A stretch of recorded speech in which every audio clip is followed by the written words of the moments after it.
Hey gang, JC here. Well, what are we doing today in Danang? We're going to take you on a little adventure with us. We actually have had breakfast at a place called contemplate. I think is the name, the way he pronounced his name, contemplate. Anyway, Nat ordered a coconut, so I'm trying to devour the inside. Usually these green coconuts, it's like jelly inside, but today this is a little bit dried, which I like it. It reminds me of like real coconut, the jelly Nat likes. But anyway, so I got my coffee. We had some baguette with egg and baguette with canned fish. And for Nat, what are we doing today? We're going to go down and we're going to try and find a deserted beach someplace. And I've checked it out. And I think we're going to have to do some walking and a little bit of trekking to get to the beach. But that's what we're going to do, and I'm going to take you along with us.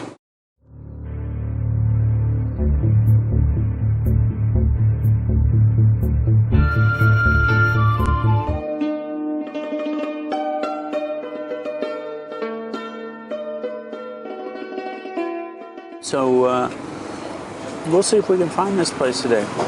But I want to get away from the hordes of the crowd and the tourists around Danang. If you want to go to this little restaurant, it's really great. Inexpensive prices, great menu. The menu has English on as well. People always act like they're arguing or angry, but they're not really arguing or angry. It's just the way the people speak here. And the guy actually came over and asked what my name was and stuff like that. But the attitude, I mean, the demeanor of the people, the Vietnam people, you always think that they're like angry or something. But anyway, that's what we're doing. We're going to take you along for a little trip. We're going to go up a mountain through a pass and then try and walk down, I think, through a beach or something. I'm not sure how it's going to work out, but we're going to take you with us. So come along for a day of exploration. See ya.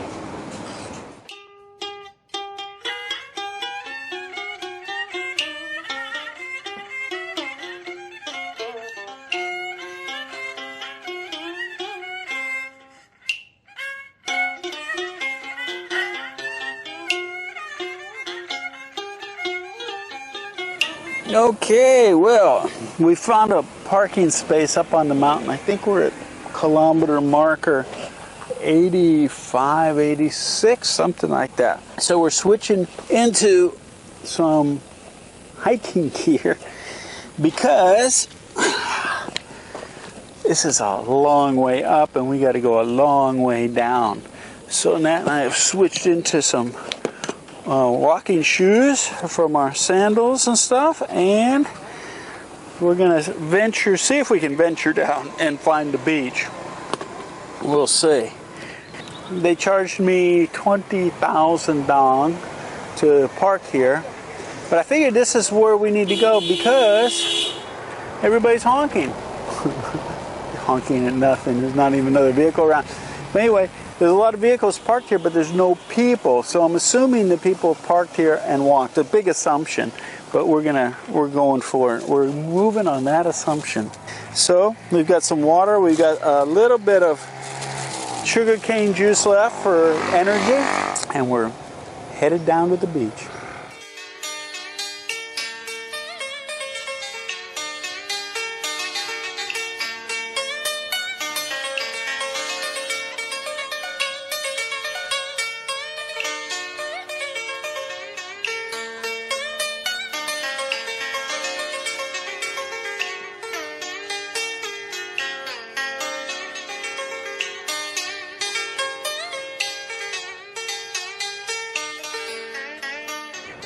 Well, we've gone almost straight down the mountain in this little tiny path.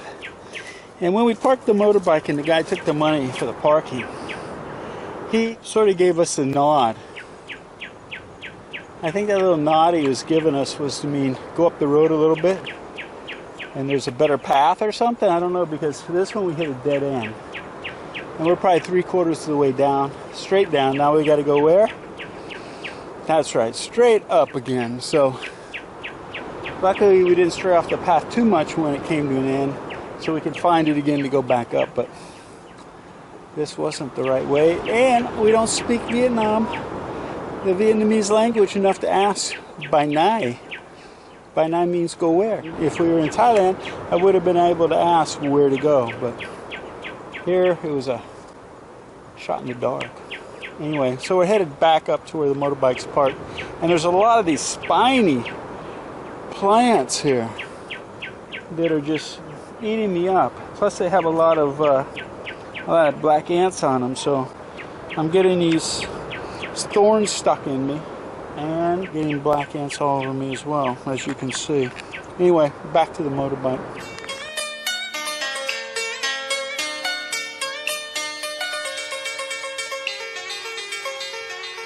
And looks like I've hit a dead end at a little clearing here, which would be a great place for a house, because check this out.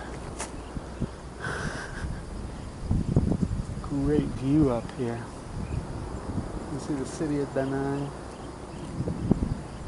but I don't see a path that continues any further, so I guess we're going to go back up till we park the motorbike and see if we can communicate with the guy to find out how to get down to the beach. But as you can see, this was like a cleared road. There's an ad up there, which if you paved it and put a house right here, God, would that be spectacular. Anyway, back up to the motorbike. We'll try again. Well, I wish I got to meet this man before we walked down the hill, because he was nice enough. I stopped. Figured we're gonna cool off and have a coffee and see if we could watch somebody come who parked their motorbike, but that didn't happen. But this guy was in the hammock here and he was speaking English. I said, how do you get to the beach? He says, you gotta walk down the road 2 kilometers, turn right, and then walk an hour down to the beach. That's not gonna happen. Not today, it's already 2 o'clock. And that's like walking an hour down to the beach. You know, walking up, how long it's gonna take? Probably 6 hours. But anyway, he brought up a good point. He said if you go down and you stay on the beach and watch the fireworks festival, because they have a fireworks festival, I think, for 5 days or 6 days in Danang. So we're gonna chill out and get back on the motorbike and go back to our hotel room, probably take a nap, and get ready for the fireworks festival and try and position ourselves. I think they go off over the river. So if we're on the beach side of the river, we'll probably be able to find some place to watch them from there. But he said it would have been great to have gone down to the beach and camped and watched the fireworks festival in Danang from here. But anyway, so I'm going to pick the thorns out of me, have a coffee, relax for a minute, and then head down the hill, head down the mountain again, which will probably feel really good going downhill with some air. Anyway, that was our adventure. Glad you could come along with us. Sort of anticlimactic, but we're going to catch that beach one day, I guarantee it. See ya.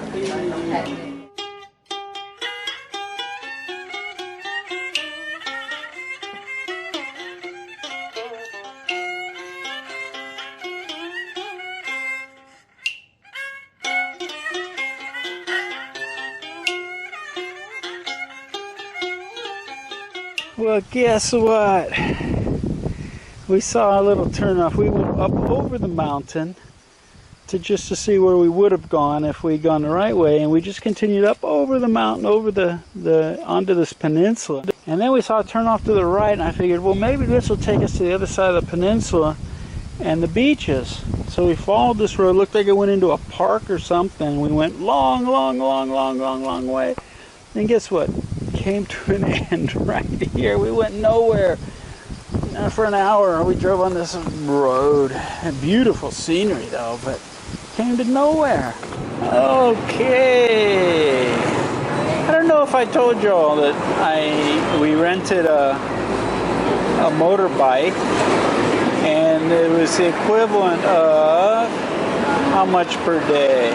$6.50 a day. 227 baht a day. Thank you. And we put our miles on this, I'll tell you.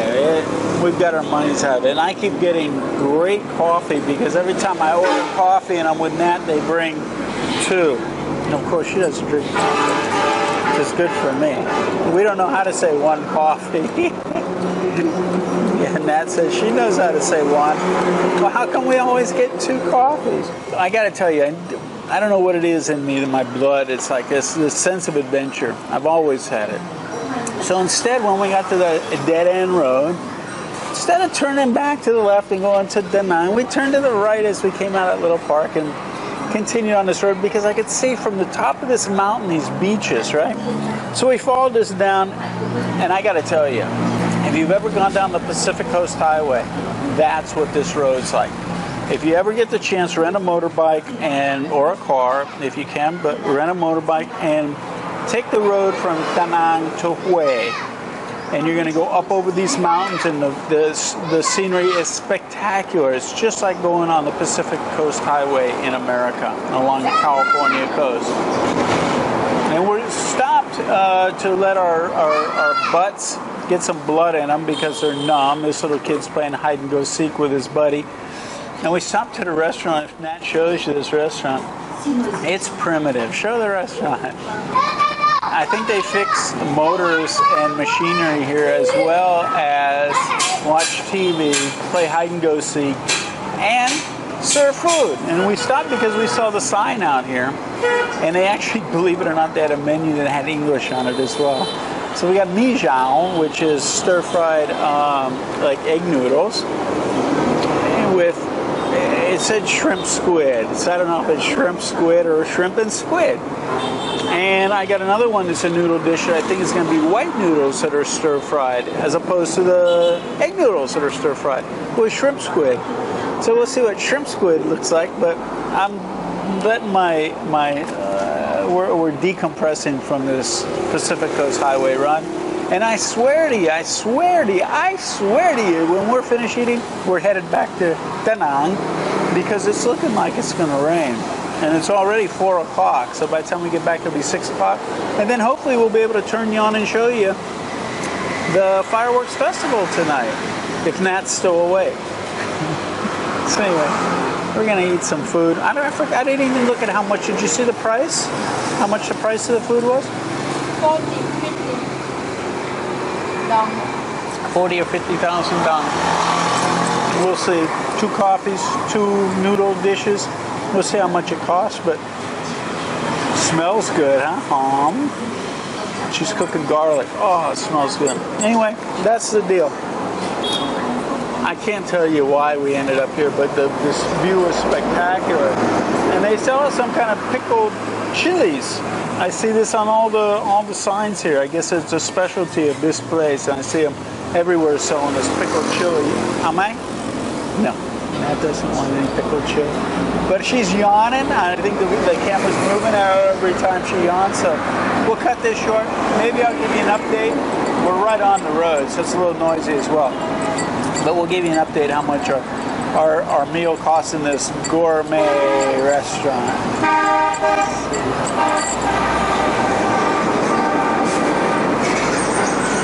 All right, quick update before we head back to Danang. We ate our noodle dish. She had the fried noodles. I had the noodle within the soup. Both had squid and shrimp. Shrimp squid. Both. 2 coffees, 2 hot coffees. And the price was in US dollars, $4.30. In Thai baht, 151 baht, which Nat and I were discussing would be about the same as in Thailand for 2 soups and 2 coffees. So it's about the same, so we're good to go now. I headed back. One thing I noticed when I was sitting here, though, is they have some jars up on the counter that I guess are for good health. One thing I recognized was the ginseng, but there's a couple other ones that are condensed over. I can't tell what's in them, but there's one that I'm not sure about. It's got the heads of blackbirds or chickens or something, and I'm not sure what they're doing with that one. I asked Nat if she wants some. She said no. So there you go. We're headed back to Danang without any chicken head.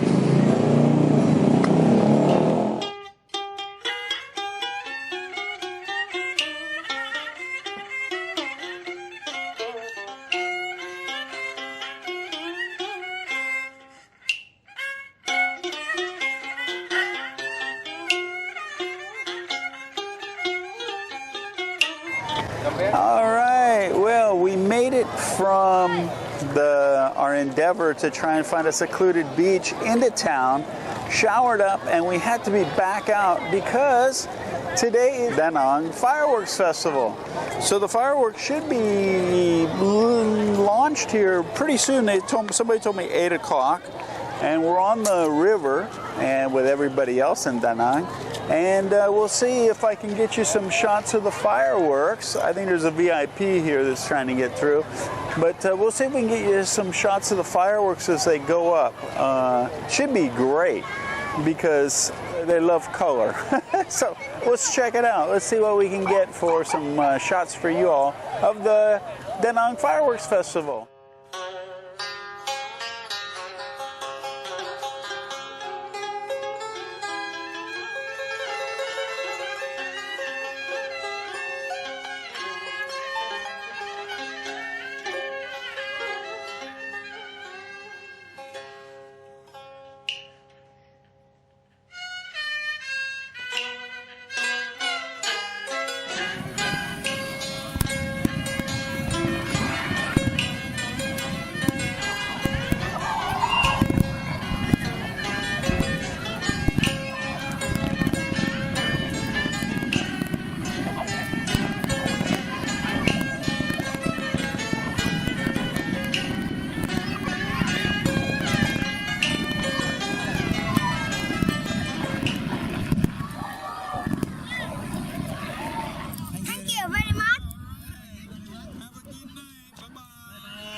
Hey, JC here. If you like that video, make sure to give us a thumbs up and subscribe to our channel here.